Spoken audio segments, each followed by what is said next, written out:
자, 15강 보도록 하겠습니다. 자, 먼저 민족에 대해서 좀 공부해 보도록 하겠습니다. 자, 민족의 의미, 민족의 요소로서 객관적 요소와 무슨 요소를 나누어서 볼 수 있다? 주관적 요소로 나누어서 볼 수 있다. 객관적 요소라는 것은 혈통, 언어, 문화, 역사, 종교, 즉 객관적으로 눈에 보이는 거라고 그냥 생각해 주시면 돼요. 뭐라고 생각하면 된다? 객관적으로 눈에 보이는 거. 근데 이제 혈통만을 강조하는 것이 아니라 이런 것도 객관적인 요소에 들어간다. 자, 근데 민족의 요소로서는 객관적 요소뿐만 아니라 뭐도 중요시 여긴다? 주관적인 요소도 중요시 여긴다. 일체감, 소속감, 공동체 의식. 즉, 좀 감정이라는 개념. 우리는 같은 민족이라는 무슨 뉘앙스가 들어간다? 감정이라는 뉘앙스가 들어갑니다. 사실 객관적 요소는 보인다면 주관적 요소는 뭐라고 생각해 주면 된다? 우리가 한 민족이라는 좀 감정적인 요소가 강조된다. 이 말에서 우리가 생각해 볼 수 있는 건 감정이 중요합니까? 감정이 더 중요해요. 민족이라는 건. 이 말의 뜻은 같은 민족이라 하더라도 그들이 같은 민족이라고 생각하지 않으면 그건 같은 민족에서 나타날 수 있는 어떤 모습들은 나타나지 않아요. 무슨 말인지 알겠어요? 같은 민족, 그러니까 이렇게 생각해 주시면 됩니다. 우리는 고구려, 백제, 신라를 같은 민족이라고 봐요. 그래서 그들이 통일한 것을 교과서에 민족의 통일, 민족의 재통일 그렇게 지금 교과서 어떤지 모르겠는데 옛날 교과서 목초에는 그런 제목으로 쓰여져 있었습니다. 즉 민족의 통일이나 민족의 재통일이라는 것은 고구려, 백제, 신라는 같은 민족이라는 거예요. 근데 고구려, 백제, 신라가 같은 민족이라는 것은 사실은 지금의 생각이에요. 내 말은 고구려, 백제, 신라가 그들이 전쟁을 할 때 그들은 민족의 통일을 위한 전쟁이라고 생각하지 않았어요. 그냥 전쟁한 거예요. 물론 노예를 얻기 위해서 어떤 다른 이익을 얻기 위해서 전쟁을 한 것이지 고구려, 백제, 신라는 우리는 한민족이니까 통일하자 그런 생각이 없었다라는 거야. 무슨 말인지 알겠죠? 그 객관적 요소로는 우리가 같은 민족이라고 볼 수 있겠죠. 북방민족이니 어쩌니 그러면서. 하지만 그들은 같은 민족이라고 생각한 적이 없었어요. 그럼 그들은 같은 민족이 아니에요. 어떻게 본다면. 자, 그렇다면은 오늘날은 이런 객관적 요소보다는 이 주관적인 요소가 민족에 있어서는 더 큰 어떤 영향력을 발휘한다는 것입니다. 또한 우리 민족은 한민족이 또 아니에요. 우리 민족은 우리가 맨날 단일화된 민족 이거 사실 다 거짓말입니다. 다 거짓말이에요. 역사에서도 벌써 아니라고 적혀 있죠. 왜냐면 가야 문화가 밑에서 올라와서 우리 벼농사 문화를 가져왔잖아. 근데 우리 내가 공부한 기준의 국사책이야. 지금은 어떻게 변했는지 몰라요. 우리 맨날 기마민족, 북방민족 그래요. 우리는 북쪽에서 말 타고 북쪽에서 나는 북방민족이다 그러는데 우리가 국사 공부에서도 벼농사 문화가 왔다라는 이야기를 합니다. 근데 이 벼농사는 북쪽 농사가 아니에요. 남방계 농사입니다. 남방계.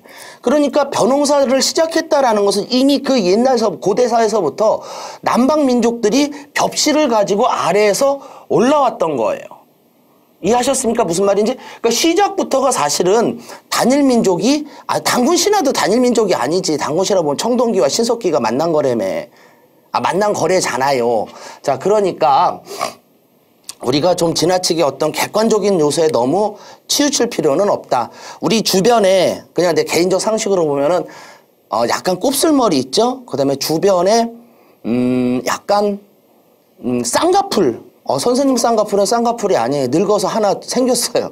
어려서는 이렇게 쌍꺼풀이 없었는데 늙으니까 쌍꺼풀이 생겼는데 이 쌍꺼풀이나 이 곱슬머리는 주로 이 남방계 유전인자입니다. 그러면은 오리지널 우리가 맨날 북방민족 할 때 그 북방계는 머리가 이렇게 직모여야 돼. 쭉쭉. 눈은 진짜로 이렇게 좀 찢어져야 되고 코도 약간 이게 콧대 높으면 안 돼요. 코가 약간 낮아야 돼요. 그게 오리지널 북방민족이래요. 자, 그런데 우리 주변에 보면 쌍꺼풀 있고 그렇죠. 그 남방민족. 그럼 걔는 오리지널이냐? 아니에요. 그 DNA 속에 태어날 당시에 좀 남방계의 DNA가 많이 출현됐을 뿐입니다. 우리 족보를 뒤져봐도요. 이 노시성 가진 사람 족보 뒤져보니까 신라시대 때 당나라에서 도망 온 사람이에요. 그분이 이제 몇천 년 지나서 대통령도 하시고 그랬지만은 우리 족보 보면은 몇천 년? 2000년 지났겠다.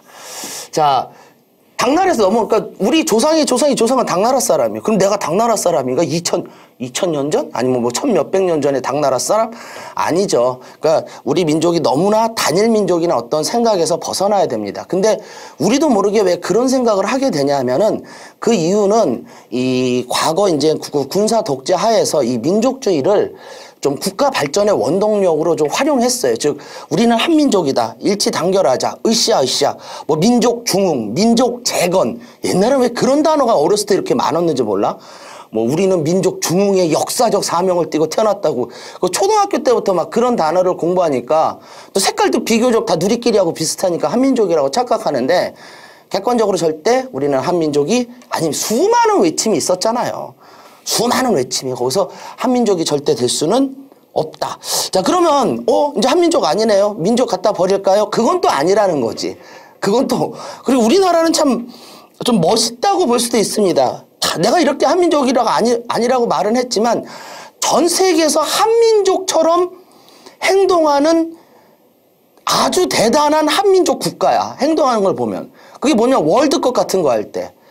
광화문에서 그 월드컵을 응원할 때 그 모습은 전 세계 사람이 놀래. 저 뭐야 그러면서. 그러니까 우리가 갖고 있는 그런 어떤 긍정적인 기능도 민족이란 어떤 개념 속에 많이 또 활용할 수 있습니다. 활용이란 표현은 좀 이상한데 어쨌든 그렇다는 거.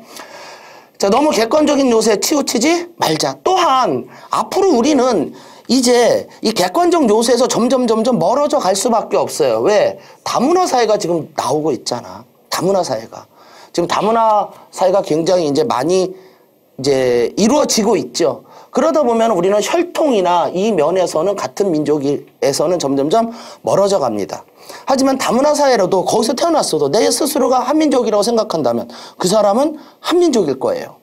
그게 더 우리 국가 발전에 더 큰 원동력이 될 수도 있습니다. 그래서 객관적 요소보다 무슨 요소가 강조된다고요? 주관적인 요소가 강조된다. 그래서 국제결혼 같은 사회가 우리나라 많이 이루어지고 다문화가 사회가 되는 관점 속에서는 좀 주관적인 요소를 좀 더 좀 강조해야 되지 않느냐. 그리고 지나치게 객관적인 요소를 강조하면은 특히 혈통을 강조하면은 폐쇄적 민족주의로 빠져버릴 수 있죠. 그게 어딥니까? 우리 히틀러죠.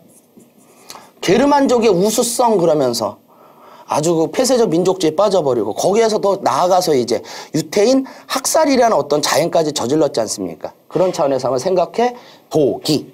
자, 민족의 개념 형성을 기준으로 보면 민족은 영속적 성격을 강조하는 입장과 그러니까 민족은 원래부터 있었고 앞으로도 계속 수천 년 동안 있어 왔다라는 개념과 근대화에 따른 인위적 산물로 인식하는 입장으로 구분할 수 있다. 자, 그러니까 민족이라는 단어를 근대화에 따라서 인위적으로 나타난 것이다.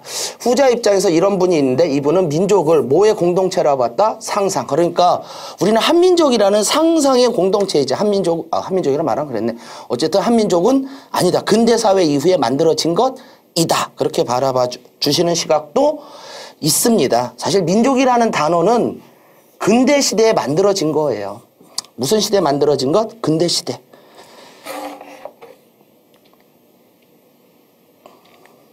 자, 그렇다고 해서 우리가 민족주의를 전혀 외면할 수는 없죠. 그래서 대비되는 개념 보겠습니다. 민족주의와 세계주의. 자, 근데 이걸 한번 이렇게 제시문을 볼 때 좀 머릿속에 민족주의, 세계주의 이렇게 보지 말고 민족주의를 좀 두 개로 나눠서 보시는 게 좋아요. 폐쇄적 민족주의와 열린 민족주의. 당연히 이게 좋은 거죠.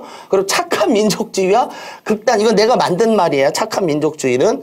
자, 일단 감을 잡았겠죠. 우리가 민족주의만을 주장해도 안 좋고요. 극단적인 세계주의도 안 좋아요. 뭐든지 극에 있으면 안 좋아요. 극좌 다 나빠요. 극에 있으면 나빠요. 불교에도 나오잖아, 중도. 자, 왜 이러냐? 자, 폐쇄적 민족주의, 극단적 민족주의 나빠요. 그러면 요 두 개가 좋아요. 열린 민족주의, 그 다음에 착한 세계주의. 자, 얘는 온리 민족주의만 강조하니까 세계주의 부정하죠? 얘는 온리 세계주의니까 국가나 민족을 부정하는 시각입니다. 이렇게 봐주시고 우리가 좀 좋게 바라보고 우리가 앞으로 가져야 될 생각은 열린 민족주의. 자, 세계 시민주의. 세계화도 인정하면서 또 민족주의도 인정하자. 자, 세계화도 인정하고 민족주의도 인정하고 다양성과 주체성. 다양성은 세계화도 인정하는 것. 그다음에 주체성도 잃어버리지 말고 조화, 공존. 자, 이런 열린민족주의는 요거 보세요. 주관적 요소를 강조해요. 뿅.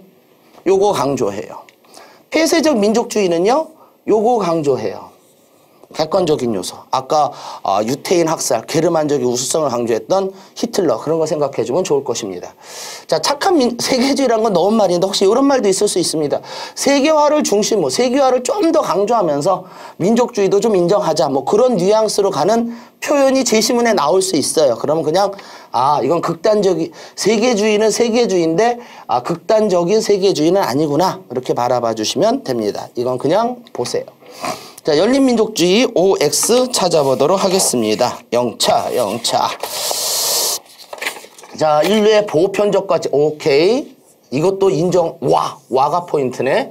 함께 좋아하죠? 오케이. 다른 문화를 수용하는 속에 자, 다원화로 가고 오케이. 혈연과 지연을 중시하는 민족 개념. 자, 이거 강조하면 주관적인 요소, 객관적인 요소. 객관적인 요소. 근데 열린민족주의는 무슨 요소를 좀 더 강조합니까? 주관적 요소. 그래서 X라고 했겠죠? 타민족과 교류를 확대하면서 좋아요. 세계화로 가면서 민족의 정체성, 민족의 주체성과 공동체, 인류의 보편에 입각한 이건 그냥 세계주의지. 그냥 세계화로만 갔죠. 민족에 대한 내용은 없습니다.